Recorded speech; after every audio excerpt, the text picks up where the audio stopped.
Yes, creepypastas. How spooky and old. I did a few videos about these a while ago, and I refused to watch them, so I might be recapping things I've already talked about, but maybe not, I don't know. Just keep watching, and also subscribe.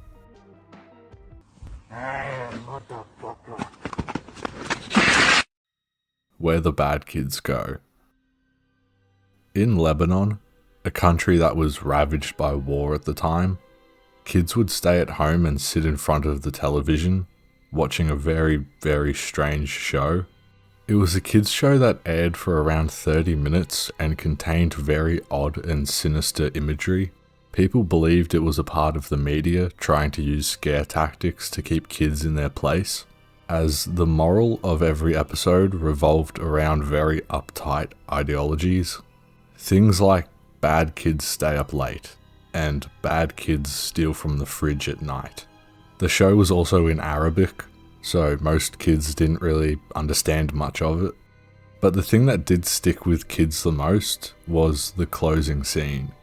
The camera would zoom in on an old rusted closed door. As it got closer to the door, strange and sometimes agonizing screams would become more and more apparent. Oh shit! A ghost! It was extremely frightening for a kids' TV show, but then text would appear on screen in Arabic saying that's where the bad kids go. One of the kids who watched this eventually grew up and became a journalistic photographer. The show had remained in his head all his life. He eventually decided to do some research and found the location of the studio where much of the channel's programming had been recorded. At some point, this man decided to travel to the location. The war in Lebanon was long over. He found the location desolate and had been abandoned for a long time. He entered the building with his camera. The place was burnt out from the inside. Either a fire had broken out or someone wanted to incinerate all of the wooden furniture.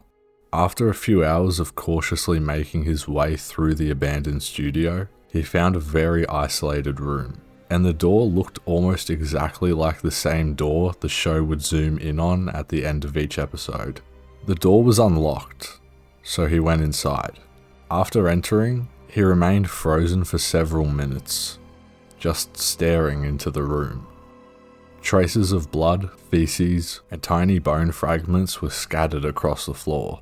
It was an extremely morbid scene, but what truly frightened him and what made him turn away and never want to come back was the bolted caged microphone hanging from the ceiling in the middle of the room. Well, wasn't that just spooky? I got confused when I first read this over, but I assume the microphone hanging from the ceiling is what that screaming was picking up at the end of the episodes. Oh shit! A ghost! I don't know. On to the next. The Rake. In the summer of 2003, a strange humanoid-like creature had sparked brief local media interest in the northeastern United States, before an apparent blackout was enacted.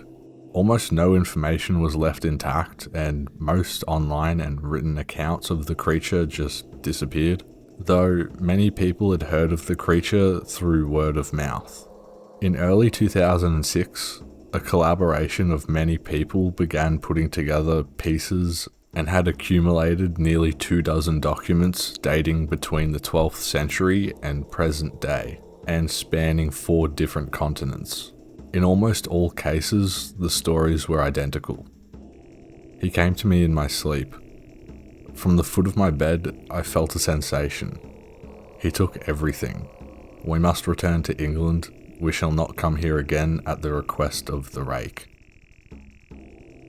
As I prepare to take my life, I feel it necessary to assuage any guilt or pain I have introduced through this act. This is not the fault of anyone other than him. For once I awoke and felt his presence. And once I awoke, I saw his form. Once again, I awoke and heard his voice, and looked into his eyes. I cannot sleep without fear of what I might next awake to experience. I cannot ever wake. Goodbye. But by far one of the worst encounters of the rake goes as follows. A couple with their daughter were getting ready for bed. They all went about their normal routine. The parents said goodnight to their daughter and went into their room and went to sleep. At some point around midnight, the couple awoke to find it sitting on the end of their bed, facing away from them. From what they said, looked like a big half-human, half-hairless dog. The creature then turned around and sprung up right in front of the father's face, just staring at him. It then jumped off and went straight into their daughter's bedroom. The couple chased after it, but the creature was nowhere to be seen. But what they found is their daughter laying in her bed, torn apart and blood everywhere. And with their daughter's last breath, she told her parents that he is the rake. Well, how about that? I don't know, the rake's a weird one. It's somewhat scary. It's also, not scary. I don't know.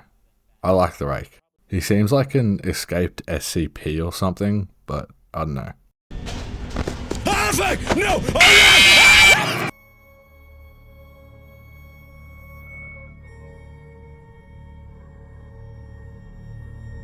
A player had recently gotten Minecraft a few years after it came out.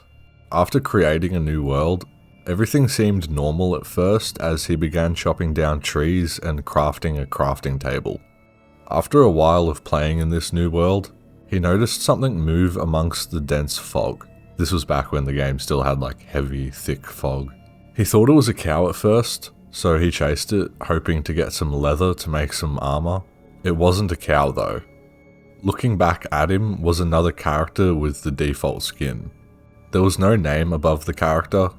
He double checked to make sure he wasn't playing in multiplayer. The character with no eyes didn't stay long, as it ran off into the fog. Out of curiosity, the player chased after it, but it was gone. Continuing the game, he didn't know what to think.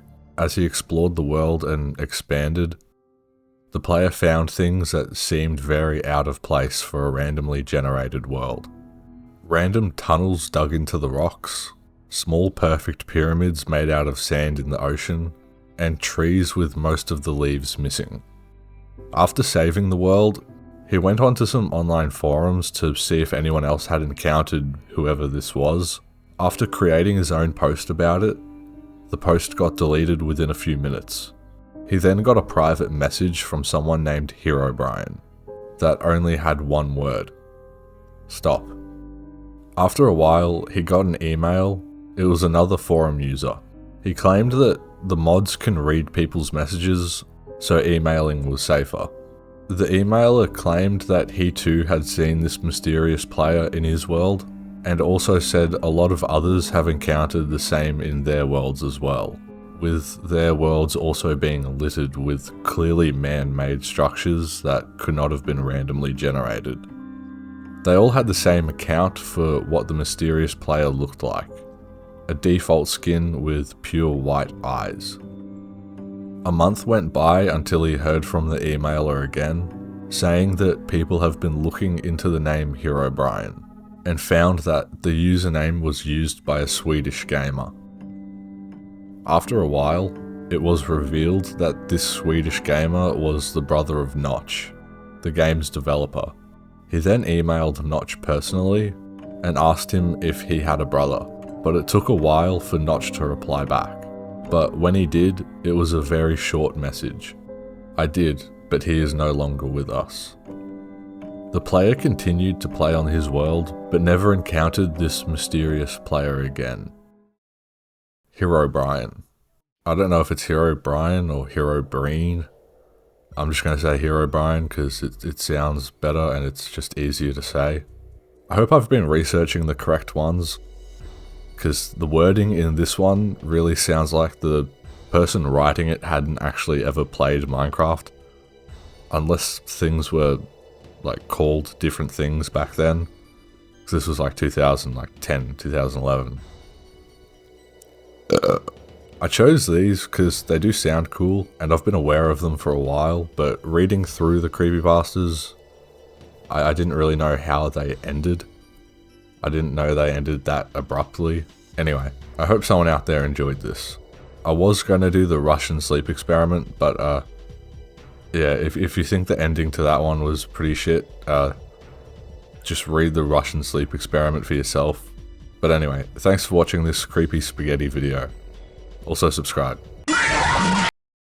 Who's coming? Huh? If you're coming right now, let me see it.